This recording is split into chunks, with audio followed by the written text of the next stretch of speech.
Like zombies searching for brains in a classic horror flick, spring mushroom hunters are seeking out brains of their own. These brains are nothing more than a mushroom that is typically hand-sized and has the appearance of a brain, making this mushroom truly unique in many different ways. Welcome to Morel Truths, the mini-series. I'm Justin Yap, and over the course of several episodes, I will explore the theories, science, and traditions behind the Morel mushroom.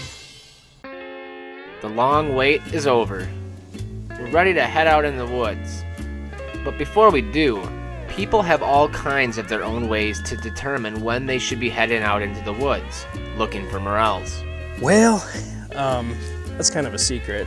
1st of May, I'd say you start finding them. Well, usually I'll use a calendar. That's the first thing I'm going to use. The right moisture and the right temperatures. They'll be the middle of May typically. It just varies depending on the weather. Weather, more than any other variable, has the greatest impact on the morel growing season. Ideally, in a perfect season, you should wait until springtime, when the temperature during the day is near the 60s, and the overnight lows around mid-40s. That is the perfect condition. Temperature is a huge thing. When the ground or the air starts getting around, at least 50 degrees, 60 degrees in the daytime, I'll want to go out and start checking. Warm weather, you gotta warm the ground up and have the right amount of rain or it's not gonna happen. At nighttime, I'd like to at least have the temperatures be around, 32 to 40 degrees is a pretty good time where they're gonna start popping. Air temps are not the only temps you should be considering. Look at the ground temperatures as well. A soil temp of around 54 degrees is the best indicator that the morels are ready. They start growing around 52 degrees when the ground temperature, soil temperature reaches around 52 degrees. That's when they'll start growing. The last indicator for weather is moisture levels. Moisture levels in the ground specifically. When looking at these, keep in mind that too much soil moisture is not a good thing, nor is too dry of soil. It's tough to determine at what point rain levels are perfect, but too much rain can sometimes have a negative effect. The moisture and temperature can affect the speed of the growth. Sometimes they'll start growing, then they dry out and don't get rain, and they'll shrivel up and quit growing, or sometimes it'll freeze, damage them a little bit. There's just different factors that come in to play, but that's why sometimes it's a banner spring and sometimes it's not that great of a spring. Before going out into the woods, wait until the first rainstorms of the year have gone through, followed by a few really warm days, and that will equal prime time for the morels popping. There are also other indicators to when morels are out. And then plants, I really like to look for the tulips. For the last 5 years, I've used the tulips as an indicator that morels are going to be popping up. Once the tulips start blooming for me, that's when the morels are actually starting ready to pick. Morels come up in the springtime, and they come up in about every state in the United States except for Florida. And they start in the south, like in Mississippi, Alabama, Georgia, South Carolina, and move northward as spring progresses. Once the tulips are all dead, that's about when morel season for me is over. They grow in different locations in different parts of the country. Down in the south, they grow in the bottomlands, along creeks and sandy soil under ash trees. And the Midwest might be dead elm trees. Out in the plain states, it could be cottonwood trees. Or if you go all the way out west, they grow under fir trees and naturally, and then also burn sites. So there's lots of diverse areas that they grow. Morel mushrooms usually like moist areas. Burn sites are a really popular area as well. And the most common is fallen or dead trees. I personally have had the best luck in the shady areas of the woods and areas that are not as accessible to wild animals, right in the thick undergrowths of pricker bushes and other low-lying vegetation. The stuff that we have to go through is pretty thick. I usually keep a clippers in my back pocket just because we've got these green nasty vines here that'll just rip you to shreds. On hills and in very, very brushy, debris areas, you're gonna find morels. I mean, really, you just gotta kind of get down eye level and just scan, Morel hunting requires a lot of looking underneath brush and leaves and slowly searching inch by inch in the area around. But don't be disappointed when searching in an area that looks promising and nothing comes up. When you do find a spot that has morels, mark that down on the GPS, because most of the time, a spot that has produced years before will do so again, especially if it was a spot where you found several and not just a few. The thing is, if you see one, just stop and look around, because if you keep moving, you're probably going to step on the 20 that you didn't see that are right next to it. Having a few go-to spots each year is important, and any hunter will agree. Do not expect them to tell you where their spots are. Hunters are always happy to talk and even brag about their catches to almost anyone who will listen. However, to tell you the truth, they will never tell that same someone where they found them, unless you are a close friend or family member. Hunters, or shroomers as they call themselves, keep their spots secret for a good reason, and it's no joke when someone steals your spot. Usually when I start my season for hunting morels, I will usually get a plot book, and you can get that at your local county, and you plot the areas that you're going to hunt. I would usually get permission from landowners. To begin finding your own spots, there's a few different things you should know, besides the indicators and conditions the morels grow in. The first step into finding a morel is to find the trees first. So knowing your trees is just as important as knowing your mushrooms. If you know your trees, you're going to find some morels, but if you actually are looking for specific trees and conditions, your bag is going to be a lot fuller at the end of the day. Forestry will have morels. So you're probably asking, how to identify the tree then? Grab a field guide or download some pictures onto your smartphone.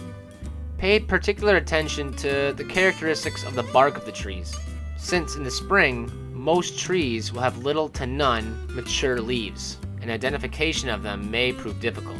However, look at the leaves on the ground that fell from the year before. That can always be a great indicator as well. The best thing to do is to learn the bark. Bark is going to be the same year in, year out. If you want like the mother lodes, you got to look for the right kind of trees. Another useful tip is to contact the agricultural extension agent in your region, who can assist in identifying trees in your particular geographical area. Much of a shroomer's knowledge of tree identification comes over time and practice. It is a common process for most shroomers to survey an unknown area during the summer months, to analyze the vegetation around, and most importantly, the trees. If you discover an area that looks promising, then mark it in on your GPS as a possible site for you to check out next year. Over time, your knowledge will increase, and you will spend less time wandering and more time harvesting. Also, the longer you hunt, the more spots you will accumulate, and that will save you time during the precious growing season, allowing more time for picking rather than searching. Once you have picked out land you wish to hunt, there are a few things you need to address. Is the land private? If so, get permission. And if the land is public, how many other hunters might be out there already? The best way to get protected spots is to hunt on the private property. You need to always get the landowner's permission, and that's usually pretty easy to do, unless they themselves are shroomers. Get your spots picked out beforehand, because you don't want to be asking the day of mushroom hunting if I can go on your property. You want to ask a couple weeks in advance, and be really friendly with your local farmers, because a lot of them will let you hunt on their land if you ask. I get into an area that looks, inviting, the right kind of trees and plants. After you've selected the land you're going to hunt, start looking up at the trees around you. Certain kinds of dying or dead trees, such as elms, sycamores, and ash, are particularly the ones you want to look out for. Elm trees or ash trees, that's a good indicator. Although no symbiotic relationships have been proven between morels and certain tree species, experienced morel hunters swear by these relationships.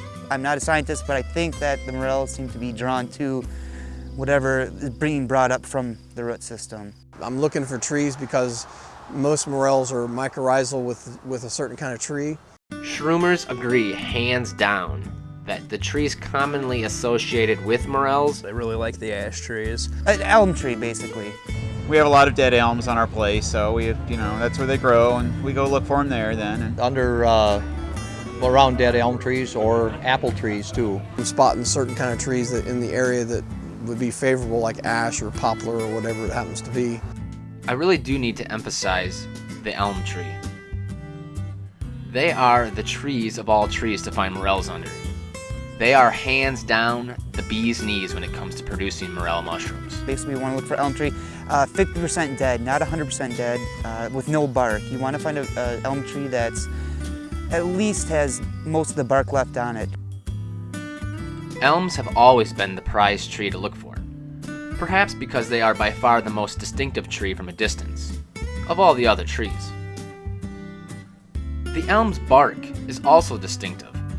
However, recognizing the bark does take some practice, especially since we are looking for dead or dying elms. However, these elms that are in the falling bark stage are more likely to produce heavier fruits than a fully dead tree with no bark. Besides trees, there is really little else to look for that will guarantee the same amount of success. The mushrooms are not just, there'll be a sporadic mushroom that's really not associated with a tree that's just in between this one and that one, but if you want like the mother lodes, you gotta look for the right kind of trees. Mayaples are one of the low-lying vegetations that are commonly found growing with morels. If you come across a huge spot of mayaples, take a sec. Look around because a morel could be near. Also, as a rule of thumb when morel hunting, when you find one, you should not be done. Look closely around the area, as there are sure to be a bunch more. It is more rare to find a lone morel than it is a bushel. 9 out of 10 times there will be another morel close by. So take your time and look around closely. So really, just take your time. I've heard a lot of guys say they get in and out real quick, and that's just stupid. You're gonna pass by so many of them by doing it that way. Just take your time, and there's no real rush. Look around. If you see one, you're gonna see more 9 times out of 10. So Now that we've learned when and where to look for morels, join me next episode on determining when to pick them and how to transport them back to base.